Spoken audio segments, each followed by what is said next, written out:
Welcome to the SuperAbundant Life podcast, where we teach the Bible in a simple, authentic, and practical way so that Christians can skillfully apply the Word of God to create supernatural results in every area of life. This is your host, Olawunmi Brigue.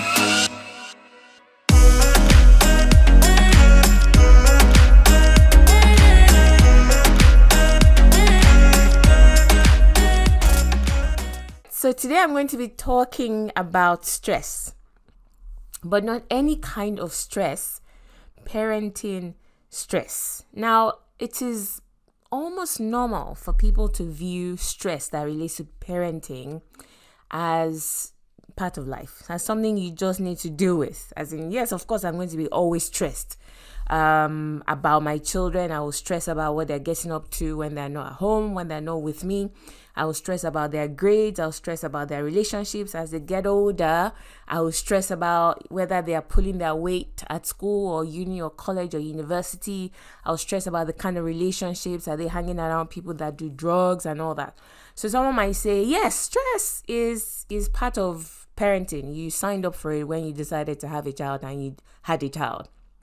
But I want to sort of present a different perspective to that today, simply because the first thing you probably need to face and tackle is that stress, no matter what the source is, no matter how much you want to justify it, is not something that our bodies or our minds were built to take. Stress is just not something it's not good for us in any way. Stress causes all kinds of sicknesses and illnesses in the body and in the mind as well.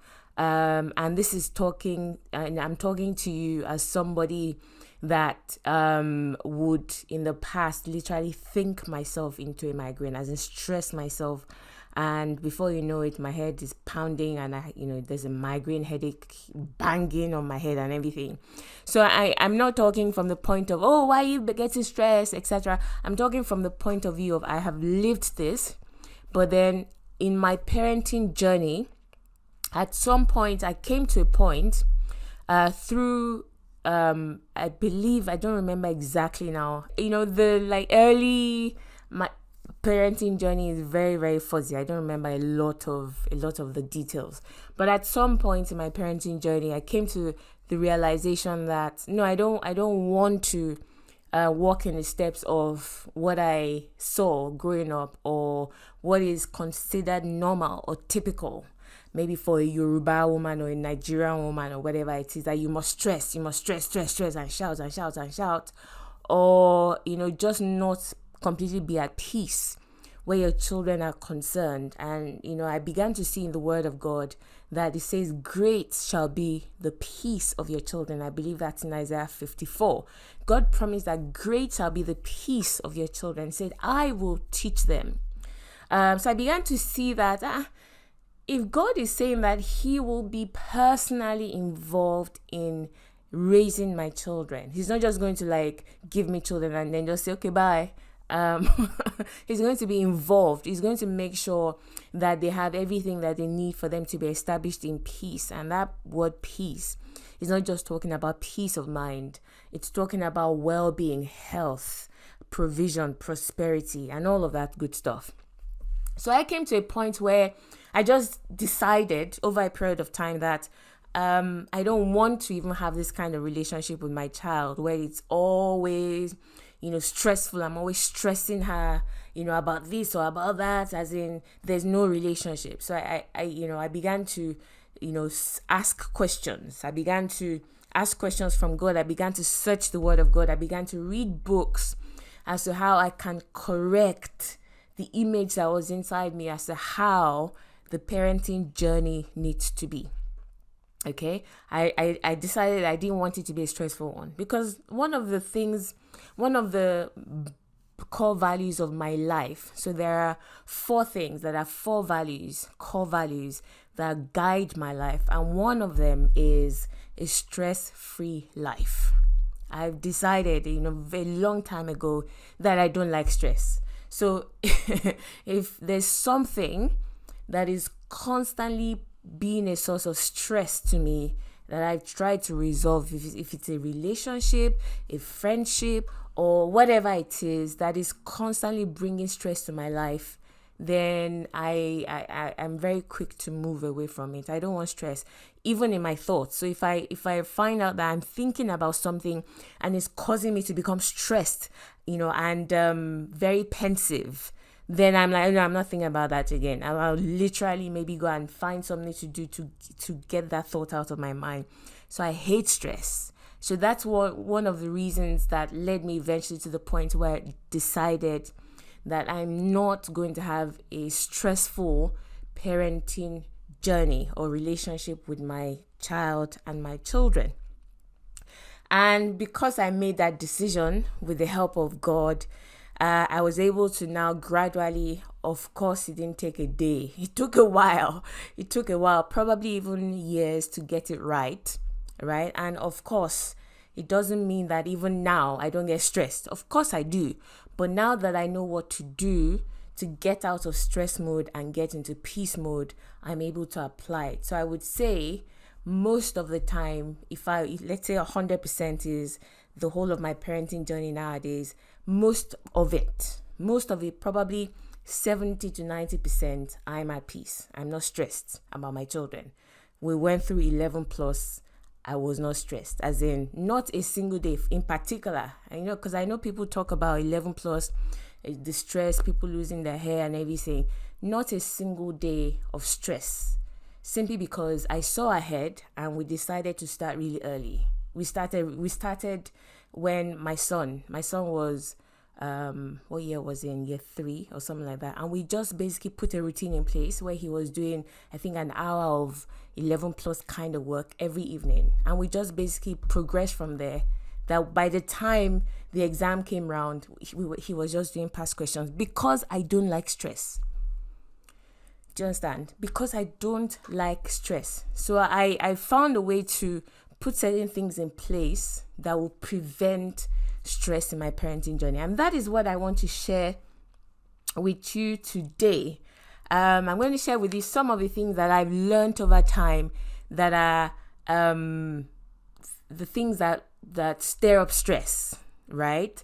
And if you can bring your head around them and basically decide that, okay, if I apply this, if I see things, if I change my perspective and see things from this perspective, it will certainly remove stress from your parenting journey.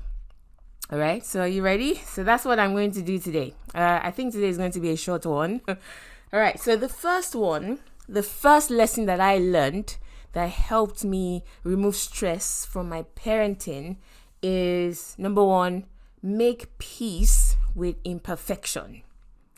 Now, I've from experience, from talking with people, from my own personal experience, from reading books, etc., I realized that the number one cause of stress for parents is this one. That's the biggest reason why parents get stressed and they stress themselves out.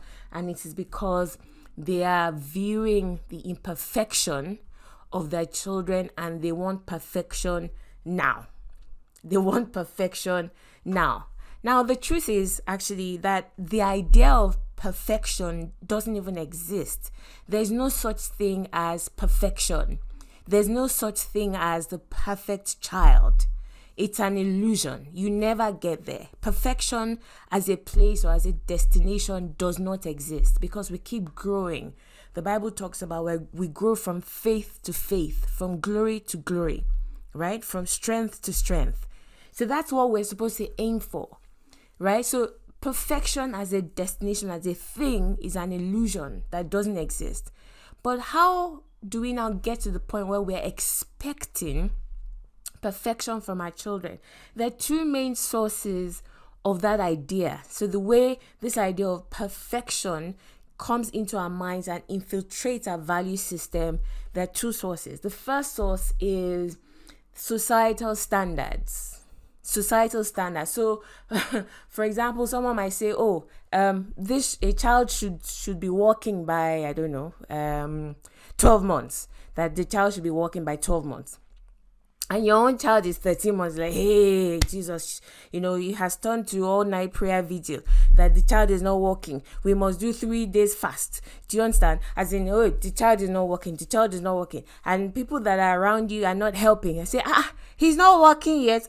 My own child, by the time he was 2 months old, he was he was walking. And people come and they bring all this, their own standards or whatever it is, societal standards, and you look at your own child and you say, no, we must not carry last, okay? Nigeria, no, they carry last. You too, you must walk by force, right? That's an example of how societal standards will try and impose on you their own timing. Everybody's timing is different. Every child is different, right?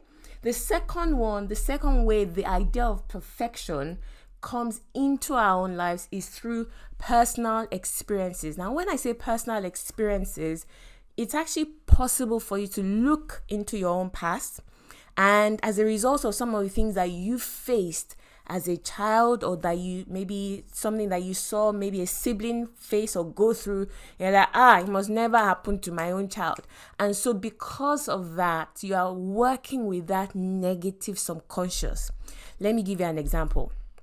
Okay, so let's say that there was a child, maybe as a child, okay, as a child you used to bedwet.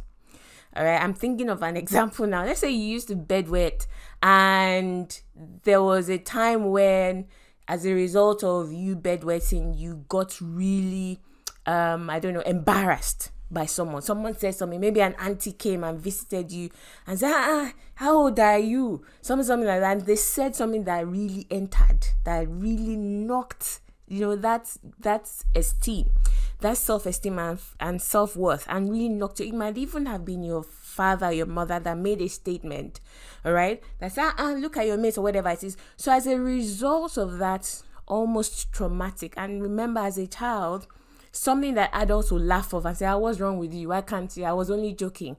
It could actually have been traumatic for you as a child. So that traumatic experience has been branded onto your own soul, onto your subconscious. As a result of that, when you have a child, when the child is supposed to be potty training, right? You're like, it must never happen to you. So you bring your own baggage.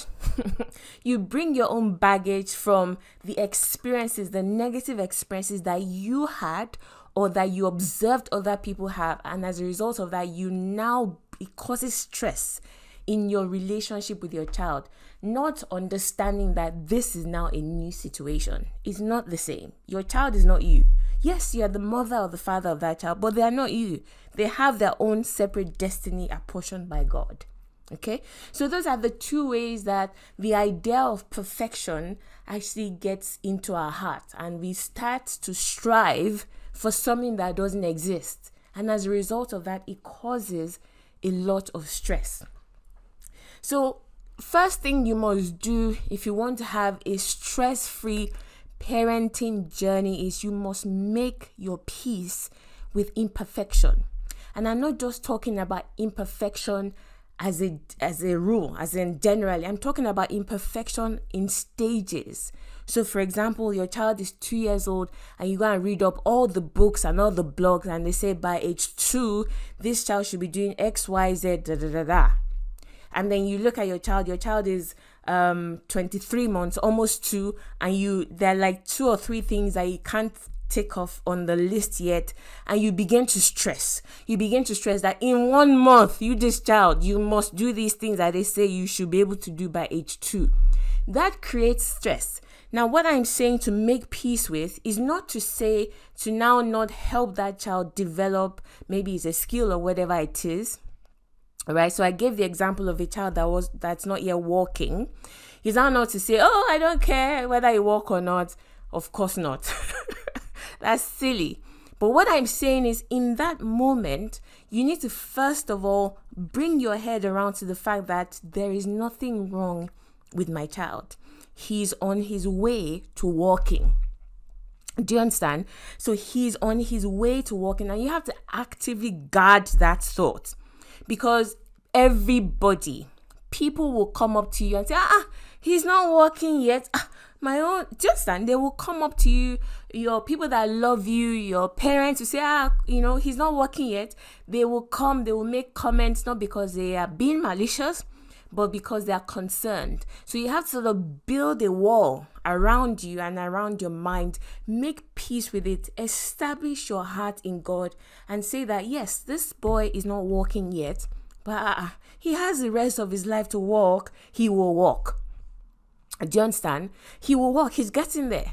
This is not going to be the rest of our lives, right? It's not going to be like this all of his life. He's going to walk. His own time has simply not come. And I'm going to keep supporting him and helping him until that time when his walking comes. All right? And the other reason why you should do that is because it's your current reality. The child is not walking. Are you going to force him to walk? No, you can't. So the more you get agitated with that current reality, for example, the boy is not walking, you get agitated, you are stressed out, your own quality of life is drastically reduced in that season. So as I said, let's say the boy is 12 or 13 months and he's not walking yet.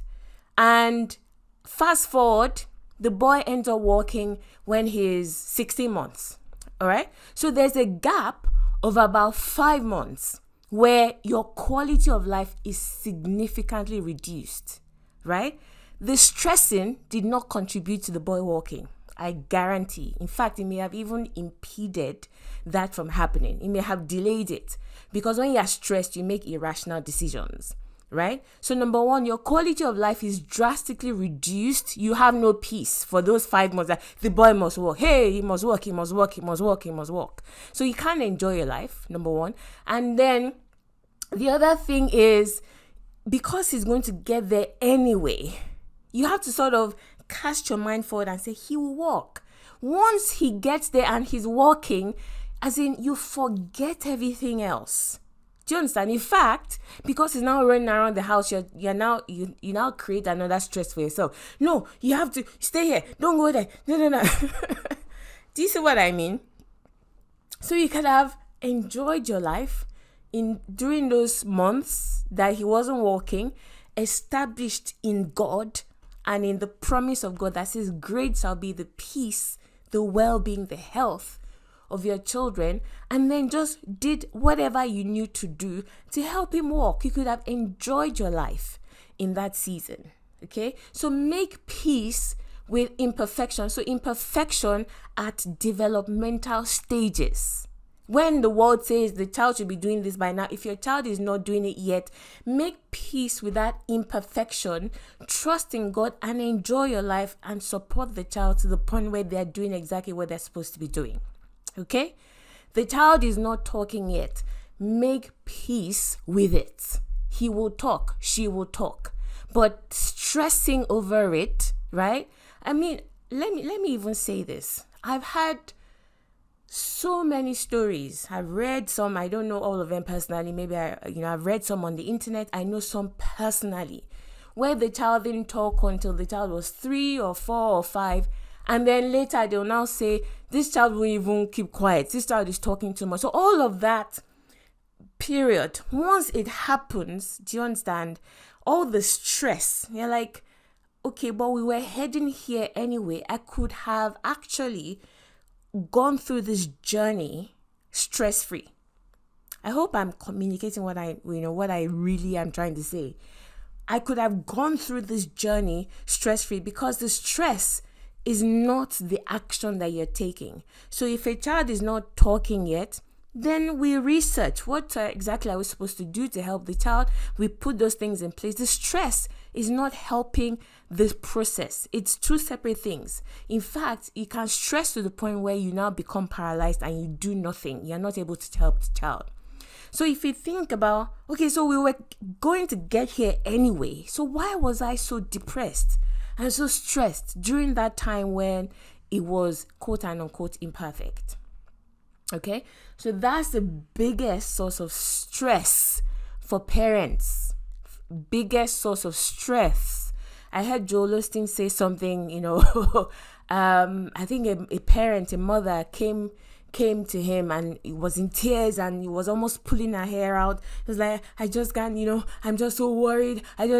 So Joel is like, okay, so what's the problem? Tell me what the matter is. And she said, my child, she still sucks her thumb.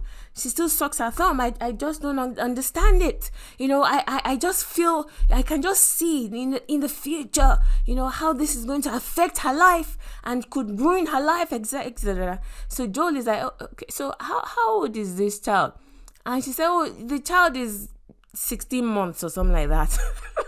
I don't remember exactly how old, but it was something, the child was really young. And he basically looked at her and said, this stress that you're putting yourself, that a 16-month-old child is still sucking her thumb, that she must stop now. Have you ever gone to a boardroom and seen a grown adult putting their thumb in their mouth and sucking? Have you ever seen it? They may do it in private when they're sleeping or when they're on their bed. But have you ever, someone in their right mind, a full-grown adult walking the streets sucking their thumb? She said, no. So if you know that eventually this thing is going to get sorted out, right?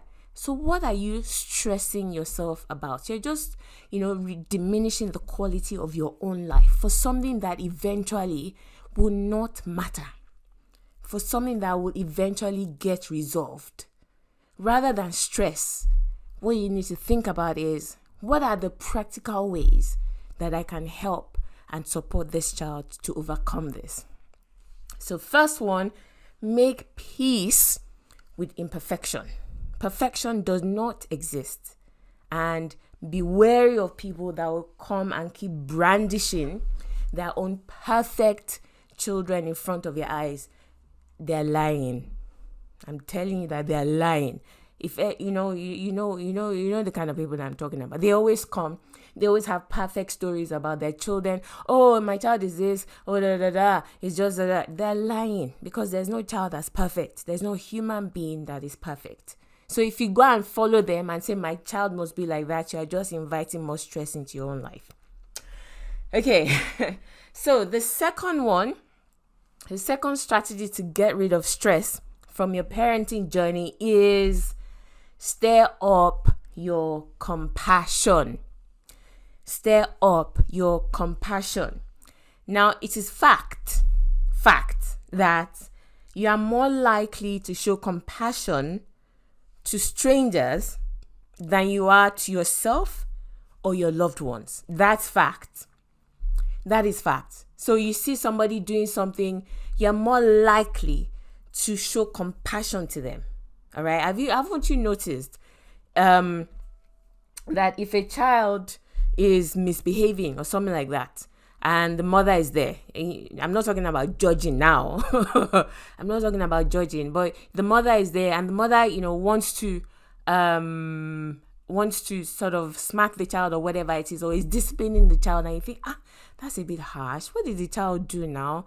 Try and show compassion. Do you understand? You're more likely, if it's someone else's child, you're more likely to show that compassion, as in, it's okay, don't worry. You even be encouraging that mother. Don't worry, he'll do better, he'll get better, don't worry, just give him time. But if he's your own child, you will not be saying those things to yourself. All right? Do you understand what I mean? So you're more likely to show compassion to someone else's child or to other people, to people that are not you, than you are to yourself. So self-compassion, or to your loved ones, like your children. And the reason for that is simple. Because you don't bear the burden of responsibility, right? You don't bear the burden of responsibility for someone else's child. Whether that child, you're saying it, you're showing compassion, but it doesn't really matter to you whether that child of that your friend improves or not. It's her business. It's not your business. You don't have the burden of responsibility. When it is your own child, the responsibility is firmly on your own head. And as a result of that, you feel like you should be hard. You should go hard. And I'm speaking for myself as well. You feel like no. When something relates to you, maybe it's your niece or your nephew or someone close to you, you tend to want to go more, deeper into it, harder than you would if it was somebody that you just know casually. All right. And that is why you should now be deliberate and intentional in stirring up compassion for your own child. In stirring up compassion for your own child, right? And this applies to marriage as well. It applies to marriage, all right? That is the main reason why you will find, like wives, for example, constantly nagging their husbands, like, you have to do this. Not because wives don't nag because they hate their husbands. It's the opposite. They nag because they love their husbands. They see what he could be. They see what he can become, right? They know that he's much more than he's currently displaying. And as a result of that, they bear that burden of responsibility to help him get there. Remember, the helper. So you literally take on this role of helper. I must get you there. I must get you there. So you bear that burden of responsibility. And the way it comes out is you end up being, a lot very pushy in trying to get there. But the thing about it is going hard is counterproductive. Because you'll actually, you're trying to achieve something good out of it. But what it normally does is it will, it severs that relationship. And you need relationship to be able to transform somebody's life. You can't just walk up to someone and transform their life. You need that connection. You need intimacy. You need them to value your words for them to even listen to you in the first place. So when we go really hard and we're very judgmental, very critical, and just very harsh in the way we deal with our children, not because you hate them, but like I said, because you bear that burden or responsibility.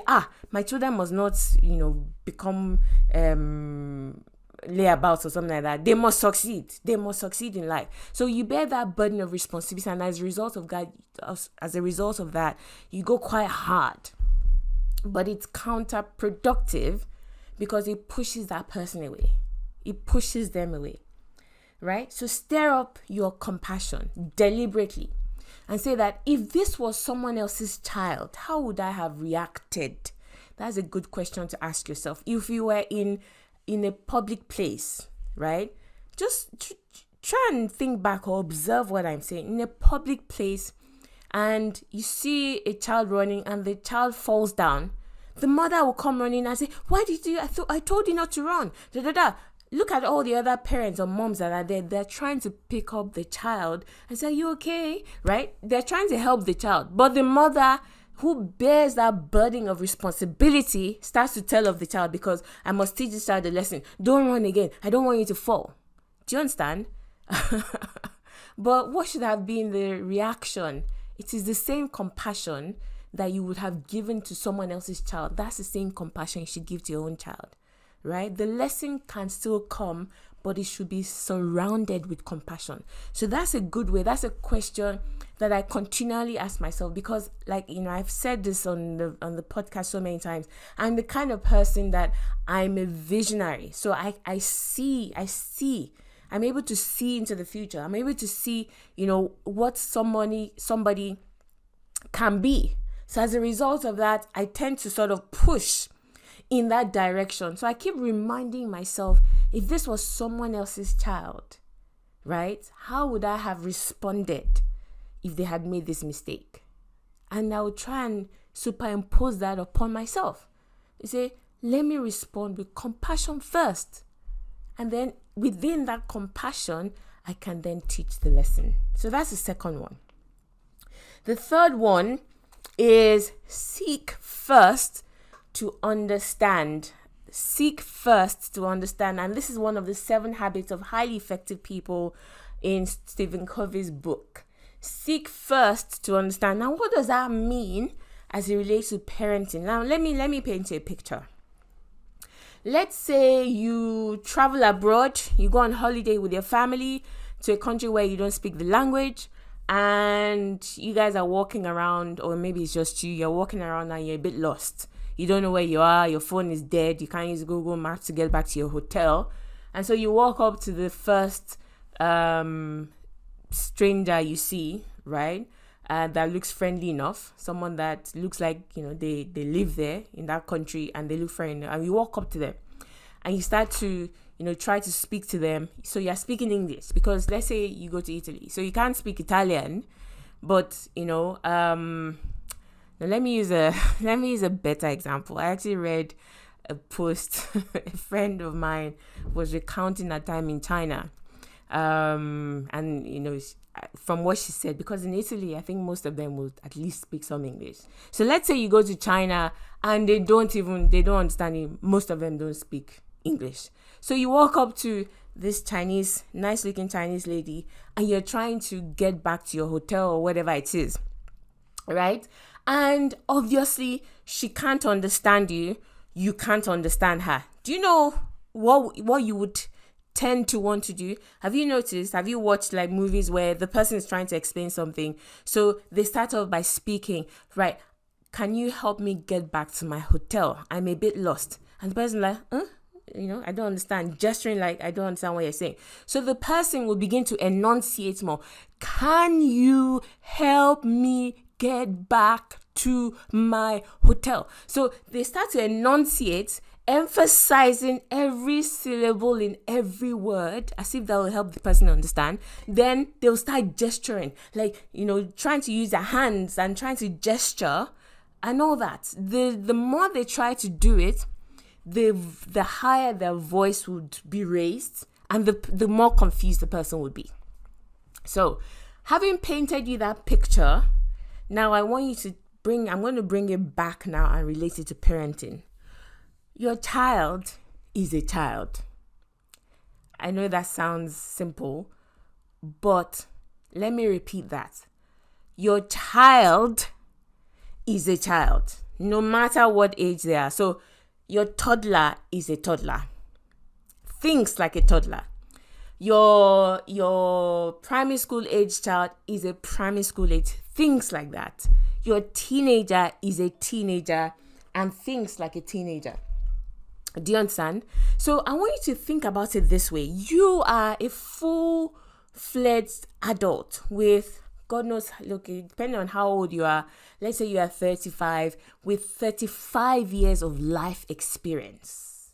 With 35 years of life experience, and you're speaking to an 8-year-old, and you suddenly expect that an 8-year-old that has 8 years of life experience to understand everything you're saying. Just because you say something, the 8-year-old should just understand it and then run with it as if it was you. Now, why do I say seek first to understand? That is actually another way stress comes into our lives as parents. Because, how many times am I going to tell you to tidy your room? I've told you so many times. Yes, I keep coming back. And why won't you do it? Why would And you do all that and you're getting stressed. And you're like, but listen, if in my team at work, if I ask somebody, to do something, their job is at stake. If I tell them to do it, they will do it. And then you come home to your child and you tell your child to do something and the child won't do it. And you keep telling them, and you're like, I don't understand. No, you're dealing with an 8-year-old, with an 8-year-old brain, with an 8-year-old experience. Do you understand? So you have to, first of all, learn to speak your child's language. You have to learn to speak your child's language. Don't just speak from your own frequency and expect that the child will automatically understand what you're saying and just run with it and do exactly what you're thinking perfectly without any mistakes. The same thing is when they transition from being a child to being a teenager. There's a massive difference. The teenage brain is different. They're going through physiological changes, psychological changes. The way their brain is, everything is changing. So you can't just keep speaking. It's like you speaking English and the Chinese person is just looking at you. No matter how much you shout in English and just flare your arms around and just make all this noise and whatever it is, the Chinese person is just going to be looking at you and like, what is up with this woman? Do you understand? So shout all you like. The Chinese woman is not going to understand what you're saying. The only way you can get what you want from her is to first of all understand her language. understand. You have to first of all speak in a way that she will understand. Once she understands what you are saying in her own way, then she can do what you want. Okay? So the only way to get someone to understand you is to first of all seek to understand. Now, let me give a few examples. I'll start off with from my own teaching experience. So I remember the second to last school that I worked in, I just gotten a job in that school. I transferred in as one of the senior leaders, but I was in another role, and I couldn't leave that role immediately. At the time when I was supposed to go and join these other guys, because I had some things I needed to finish off over there that the principal wanted me to finish off. So I said, okay, fine, I'll extend it. The other school graciously agreed. So by the time I joined up with the new school, all the classes had been assigned, and I didn't have any classes. So my work schedule, I don't remember exactly now, but obviously, even as a leader, you still have classes that you teach. So, but all the classes had been assigned, so I didn't even have any class I was teaching. So I had a lot of free time free periods when I was supposed to have been teaching. So because of that, there was this particular child that was, in fact, I was going to say difficult, but difficult doesn't quite explain the behavior of this child. I mean, this child, I don't even know how to describe, as in, this was, just to give you a few examples, this was kind of child that he didn't listen to anyone. He one out of every 3 or 4 words was a cuss word. So the F's and S's, and as in, he would just be throwing it out at, not swearing in the sentence, or swearing at, swearing at people, swearing at the head teacher, swearing at anybody and everybody, all the teachers. He had no respect for anybody. He didn't care who you are.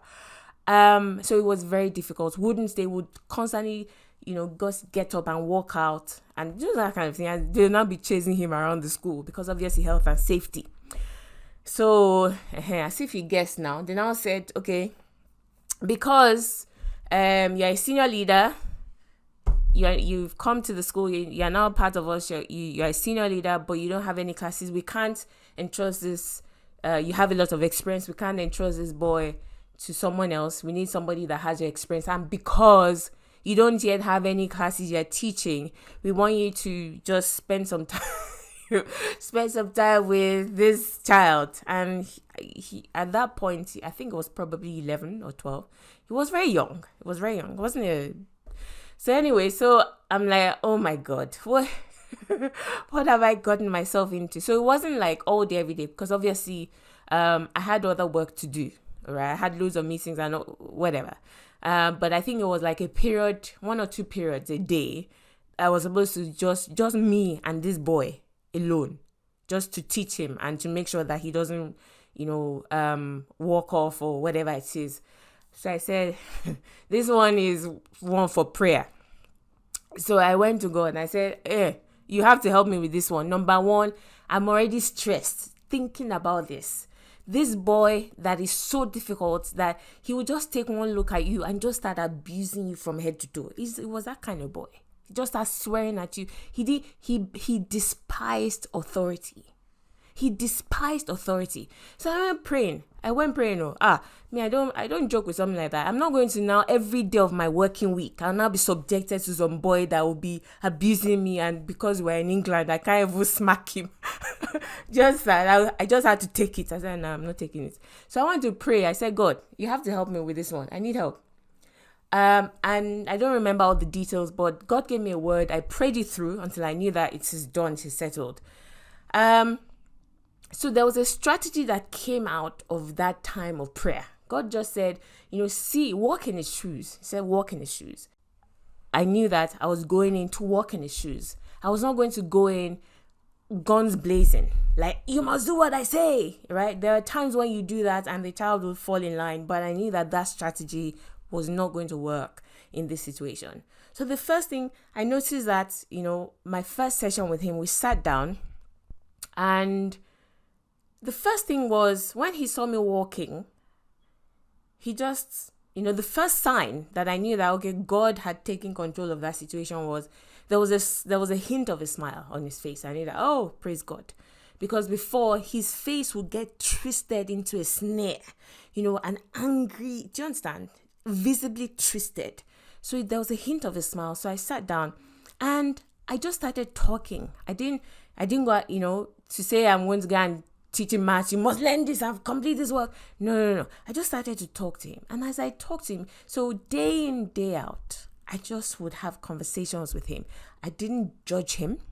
I just wanted to hear his side. I just wanted to, we would talk about different things. We started by talking about things that he enjoyed. I think it was football. I don't remember all the details now.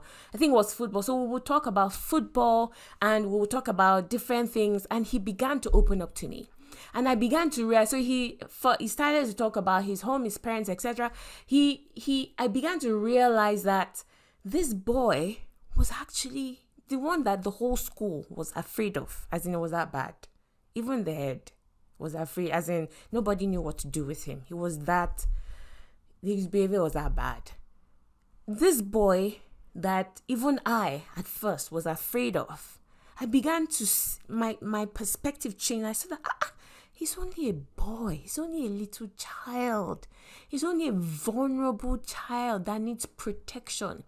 Not to be, beaten over the head or shouted at or, everybody's trying to make him into something. It helped me. So when I saw, right, based on what he had been exposed to as a child, when I saw from his perspective, I was now able to speak his language. I was now able to speak to him in a way that he could understand. When I found out about his interest and took time to understand his interests, I could now basically teach him, and he would listen to me. So by the time, as in a matter of weeks, probably between 4 to 6 weeks, he was looking forward to me coming. After that, I think after about 8 weeks or something, I took off a few classes. So I no longer had to spend time with him. But by that point, I never had one single incident with that boy. Meanwhile, nobody in the school had been able to achieve that.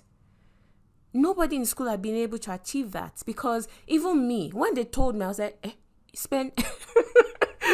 So if I had gone in the way I saw him when they told me everything that he was doing, I would have failed just like everyone else. But I began to speak his language. I first of all made a conscious effort to understand him, to understand where he was coming from. Because a child does not suddenly become, a terror. It doesn't, they are molded. Children are molded into that. Okay, so that's one example. And there were several examples throughout my career as a teacher whereby you see children that were, very, very terrible in terms of their behavior. But if you get to know them first, if you build that relationship first, at the end of the day, they will come and they will thank you. All right. They will come and they'll say, Miss, you saved my life. You saved my life. Thank you for believing in me. Simply because you as a person, as a teacher, you took the time to speak their language. All right. And there's the same thing with parenting. We as parents, it's easy for us to just speak at a level of intelligence, at a level of awareness, forgetting that you have 35 years of experience, right? Of life experience. So you have the awareness. The child is 8. The child doesn't know anything about, you say, don't watch that TV program or don't play too much, video games. Child's like, why not? But you have the life experience to know that, listen, it is not good for you. The child doesn't understand that. So you have to find a way to, first of all, understand, seek to speak at their own level. Okay? Seek to speak at their own level. That is when they will hear you. In my own parenting journey as well, I've seen that happen, where I'll just be saying something, and then I'll realize that this child is not even hearing me. How can they even obey if they're not even understanding what I'm saying. And I'll go and I'll sit down and I'll say, how can I say it in a way that he would understand or that she would understand what I'm saying? Because once understanding comes, your child is not wicked. Your child is not intentionally trying to harm you. Do you understand? No, once understanding comes, the child will fall in line. Okay? All right. So the last one, the fourth and last one that I'm going to talk about today is focus on one thing at a time. Right? Another reason why stress comes into our lives as parents is because we want everything to be in line and to be excellent and to be awesome in the lifestyle all at once. So there are 10 things that you have identified that could be better in this child's life, and you try and work on those 10 things at the same time. You will be stressed. So what you need to do is, listen, this is our reality. This is our current reality. We have these 10 things that are out of place. But I'm going to pick one and only focus on one at a time. The other 9, I'll just keep thanking God that it is well. All right? I'll just enjoy my life and just focus on the one. So you can even pick the most important one and leave the rest. And say, we're only going to focus on this one and take your eyes off the rest. Okay? Take your eyes off the rest. I remember I had, a client, coaching client that was so this I don't usually coach teenagers. This was more of a favor for someone that said, you're a coach, but I just need you to coach my child, my teenager. And the teenager, he hadn't been performing well at school. I changed schools several times, same results, not doing well, quite disorganized, not very into books and things like that, not doing well academically. So as a favor, I decided to take on that teenager as a client. So the first thing that I had to do with the parents was to sit both parents down and to say to them, number one, you have this idea, you have this picture in your mind of who this boy needs to be, okay? And it is brilliant. Hold that picture. Continue to give God thanks for that picture, that your son is exactly like this. I'm not saying don't set goals for your child. Please do it. However, what you are doing that is counterproductive and may even be destructive is you are now trying to get this boy to be all of these things at the same time. So that even when he tries and he makes a little bit of improvement in this one area, because there are 9 that are still off course, you don't even see that number 1 that he's making an effort on. You are still nagging and telling him off and about the other 9. So the boy gets discouraged, and the little progress he was making with the first one, he just it doesn't matter anyway. Nobody even sees anything good that I do. So that was the first, by interacting with them, the first few sessions, that was the first thing that I noticed. And I said to them, you are the ones that brought me in, so let me do my job.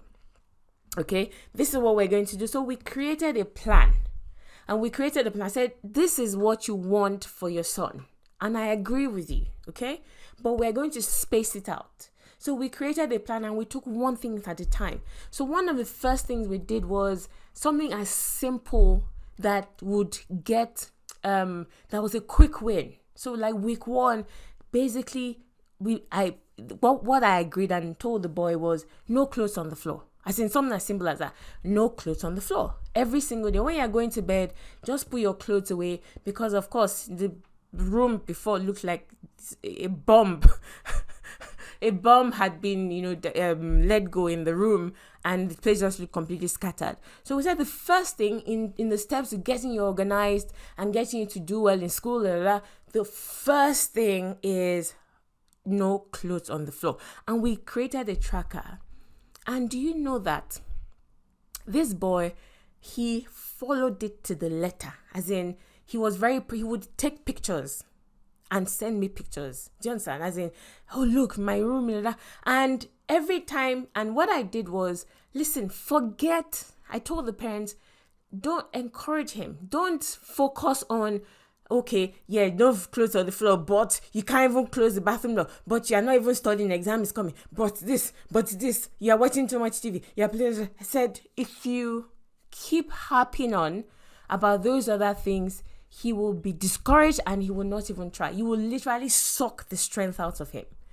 So, I would literally playing like referee, as in, leave him, just trust me, encourage him, give him praise for this one that he's doing.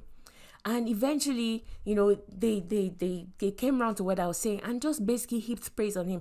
Oh, wow.